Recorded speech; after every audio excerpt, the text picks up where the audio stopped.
Selamat pagi dan salam sejahtera untuk kita semua. Semoga para siswa dalam keadaan yang berbahagia dan selalu sehat, terlindung dari wabah penyakit virus corona. Amin. Para siswa sekalian, hari ini kita akan membahas materi akuntansi tentang persamaan dasar akuntansi.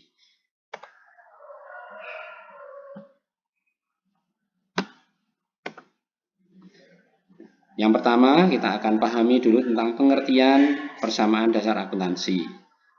Persamaan dasar akuntansi adalah persamaan yang menggambarkan antara posisi di mana jumlah aset sama dengan jumlah liability ditambah dengan jumlah aktiva. Nah, bahasa yang sering kita gunakan ini, aset sama dengan liability plus ekuitas.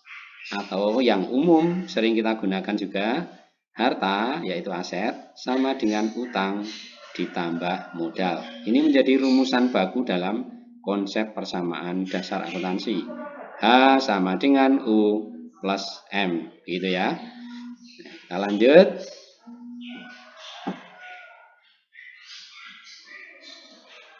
Dalam persamaan dasar akuntansi, kita harus pahami nanti konsepnya.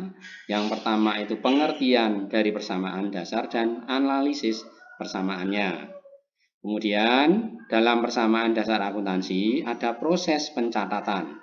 Maka ketika melakukan proses pencatatan harus dipahami yaitu struktur akunnya. Kalau orang dulu mengatakan kelompok akun atau kelompok rekeningnya gitu ya. Struktur akun kita itu nanti terdiri dari aset yang disebut aktiva, liability juga sering disebut dengan istilah utang, ekuitas sering disebut dengan istilah modal, kemudian kelompok pendapatan dan beban.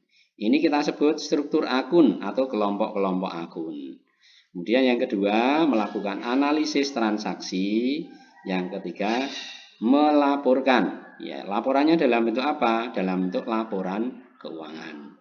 Itu kira-kira yang nanti akan kita cermati bersama-sama dalam materi persamaan dasar. Rumus persamaan dasar akuntansi pada awalnya ini rumusan dasarnya ini aktiva sama dengan pasiva. Aktiva itu menyebut hak-hak kekayaan perusahaan, sedangkan pasiva itu sumber-sumber kekayaan perusahaan. Jadi sumbernya dari mana? Oh, dari pemilik, oh dari orang lain yang kita sebut utang. Nah, dari rumusan aktiva sama dengan pasiva diturunkan menjadi aktiva atau harta sama dengan utang plus modal. Sekali lagi, pasiva ini adalah sumber-sumber aktiva perusahaan. Sumbernya dari mana? Oh, dari utang. Oh, dari pemilik yang kita sebut modal. Sehingga rumusan dari persamaan dasar kalau diringkas singkatannya menjadi H sama dengan U plus M. Kalau dibalik, nah ini kebetulan tulisannya juga terbalik betul ini. U sama dengan H min M. Dibalik lagi, M sama dengan H min U.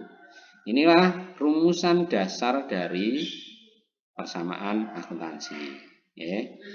Nah, dalam IFRS International Financial Reporting Standard yang keluar terbit pada 1 Januari 2012 juga menggambarkan bahwa aset ini isinya adalah hak menggunakan dana atau menggunakan aktiva.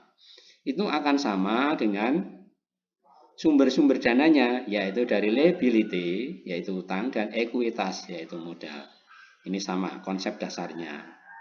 Oke. Selanjutnya, ekuitas atau modal dipengaruhi oleh 4 peristiwa keuangan ini. Ya. Ekuitas atau modal akan bertambah apabila ada peristiwa keuangan atau transaksi keuangan. Yang pertama, apabila ada investasi dari pemilik. Investasi dari pemilik, misalnya Anda akan membuka usaha salon misalnya, kemudian Anda menginvestasikan ke dalam usaha Anda. Ini namanya investasi pemilik. Akan menambah modal. Kemudian yang kedua, apabila perusahaan itu memperoleh pendapatan, ada transaksi penghasilan, maka ini juga akan menambah modal. Kenapa ini menambah modal? Ingat, yang namanya modal itu adalah identik dengan hak kepemilikan. Pendapatan itu kan menjadi haknya pemilik, maka pendapatan ini akan menambah modal. Itu ya. Dua transaksi yang menambah modal, yaitu investasi pemilik dan pendapatan. Sekarang lanjut. Ada yang sifatnya mengurangi modal. Ada dua transaksi, ini kebalikannya persis.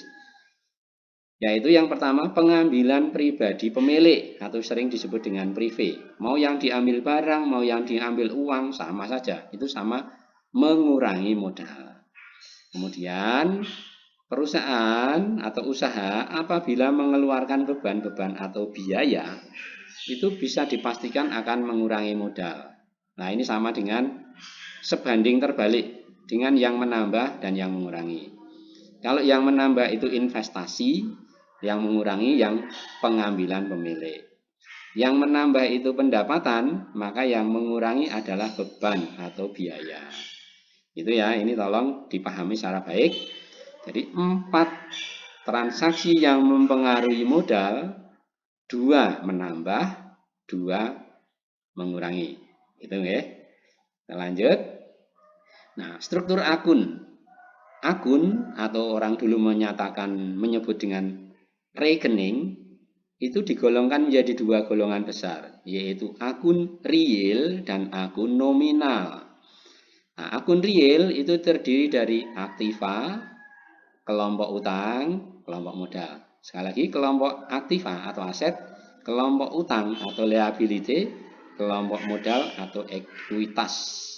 Nah, kenapa ketiganya ini disebut akun real? Ingat bahwa ketiganya ini nanti akan dilaporkan, dinyatakan, dicatatkan di neraca laporan keuangan. Maka akan nampak atau kelihatan. Nah, karena nampak dan kelihatan di neraca, maka disebut real. Real itu nyata, ketok gitu ya. Terus selanjutnya, kelompok yang berikutnya yaitu akun-akun nominal yang terdiri dari akun pendapatan dan akun beban. Kenapa ini pendapatan dan beban ini disebut akun nominal? Nominal itu apa toh? Nominal itu angka. Angka itu gunanya untuk apa? Untuk ngitung. Ngitung apa? Ya kalau perusahaan yang ngitung laba atau rugi usahanya. Laba atau rugi usahanya ditentukan dengan membandingkan antara pendapatan dengan beban. Oleh karena itu, akun pendapatan dan beban disebut akun nominal. Akun yang akan digunakan untuk menghitung besarnya laba atau rugi perusahaan selama 1 periode. Itu ya. Lanjut.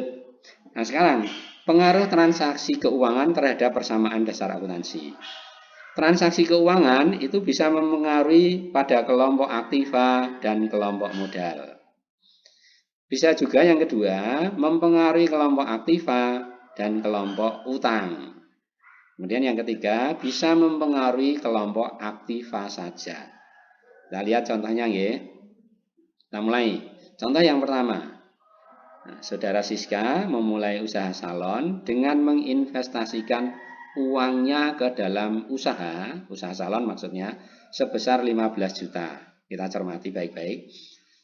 Ketika saudari Siska ini membuka usaha salon, menginvestasikan, berarti usaha jasa salon perusahaan kita mendapat tambahan uang 15 juta. Dari siapa ini? Dari pemilik yang disebut modal. Maka analisis transaksinya jadi, aktiva berupa kas bertambah. Berapa? Ya 15 juta tadi. Dari mana ini kasnya bertambah? Dari pemilik, maka kita sebut modal. Maka modalnya bertambah juga 15 juta. Gitu ya. Ini mempengaruhi aktiva dan modal. Selanjutnya nomor 2. Dibeli peralatan salon dari toko Lancar Klaten seharga 3.500.000 dengan kredit. Kalau dengan kredit itu kita membelinya sudah bayar belum ya? Oh belum. Nah urung bayar jenenge apa? Oh kalau belum bayar namanya utang. Berarti perusahaan memperoleh tambahan peralatan. tuku, membeli, maka kita punya peralatan baru. Aktiva berupa peralatan, ini aktiva berupa peralatan bertambah. Berapa? Senilai 3,5. Nah, sumbernya dari mana asalnya? Oh, ternyata dari beli, tapi belum bayar. Jenenge apa nek beli belum bayar? Namanya utang. Tadinya nggak punya utang menjadi punya, berarti utangnya bertambah. Nah, transaksi yang kedua ini kita menyebutnya transaksi yang mempengaruhi aktiva dan mempengaruhi utang. Gitu. Sekarang yang ketiga, dibeli perlengkapan salon dari toko cahaya senilai 650.000 tunai. Ketika kita membeli perlengkapan, maka kita akan mendapat perlengkapan baru. Aktiva berupa perlengkapan bertambah. Sudah bayar belum? Oh, ternyata dengan tunai. Kalau dengan tunai, duitnya berkurang. Aktiva yang lain berupa kas berkurang. Jadi, transaksi yang ketiga ini mempengaruhi hanya pada kelompok aktiva saja. Aktiva perlengkapan bertambah, aktiva yang lain berupa kas berkurang. Nih, nanti dikembangkan tentang model analisis transaksi yang mempengaruhi ketiga kelompok aktiva, utang, dan modal, gitu ya. Kita langsung ke percobaan. Ini percobaan 1 pada LKS halaman 19, nanti kalau LKS-nya sudah ada nanti dipakai untuk pembelajaran. Nah, ini yang agak jelas. Tanggal 1, Saudara Indrajita menyerahkan uang sebesar 15 juta untuk modal pertamanya. Langsung kita lakukan analisis. Oh, tanggal 1, kas kita bertambah, modalnya bertambah. Gitu ya. Nah, kemudian yang tanggal 3, membeli beberapa perlengkapan tunai 1.500.000. Oh, kalau kita membeli perlengkapan, maka perlengkapannya akan bertambah. Tapi duitnya sekaligus berkurang. Dan seterusnya analisisnya seperti ini. Nah, analisis ini akan kita coba masukkan ke dalam format persamaan dasar. Nah, kita ulangi coba. Yang pertama, menyerahkan uang sebesar 15 untuk modal pertamanya. Analisisnya kas tambah modal bertambah. Masukkan di dalam persamaan. Kas, kolom kasnya bertambah berapa? 15 juta. Nah, yang lainnya kosong, langsung ke modal. Modalnya bertambah 15 juta. Nah, dari mana ini? Ditulis investasi pemilik. Nah, gitu. Yang kedua sekarang, tanggal yang ketiga dilihat. Membeli perlengkapan tunai 150. Analisisnya perlengkapan tambah, kas berkurang. Masukkan dalam persamaan. Oh, perlengkapannya bertambah ini. Tulis ini berapa tadi angkanya? Angkanya di 1.500.000. Ditulis di sini. 1.500.000. Terus, oh ternyata analisis berikutnya kasnya berkurang. Udah kurangi saja kasnya 1.500.000. Nah, nanti kalau menuliskan bisa diberi tanda minus atau diberi tanda kurung gitu ya. Diberi tanda. Yang minus diberi tanda kurung, yang plus tetap tidak perlu ditambahi apa-apa. Nih.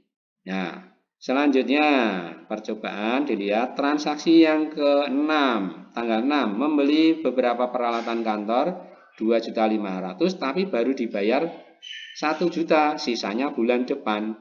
Analisisnya bagaimana? Peralatan bertambah, kas berkurang, utangnya tambah. Kita masukkan dalam persamaan. Peralatannya akan bertambah berapa? Ini tadi angkanya berapa? Oh, 2.500.000 peralatan. Di sini tanggal 6, 2.500.000. Kemudian, oh kasnya berkurang karena dipakai untuk membayar. Berapa yang dipakai untuk membayar? 1 juta. Nah, ini 1 juta berkurang kasnya. Berkurang 1 juta. Terus, peralatan 2.500.000 baru membayar 1 juta. Berarti sebagian masih utang. Utangnya bertambah berapa? 1.500.000. Ya. Nih. Terus dalam keterangan tidak usah diisi. Selama transaksi tidak mempengaruhi modal, tidak usah diisi. keterangan akan diisi ketika transaksi itu mempengaruhi modal. Itu ya.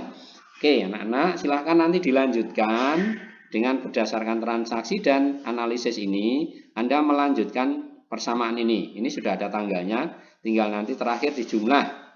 Jumlahnya harus sama antara aktiva dengan pasifa. Oke, demikian anak-anak serta para siswa. Materi ringkas tentang persamaan dasar akuntansi, silahkan mencoba. Nanti hasilnya silahkan dikirim melalui form yang akan saya sampaikan kepada Anda semua. Terima kasih, salam sehat, tetap semangat.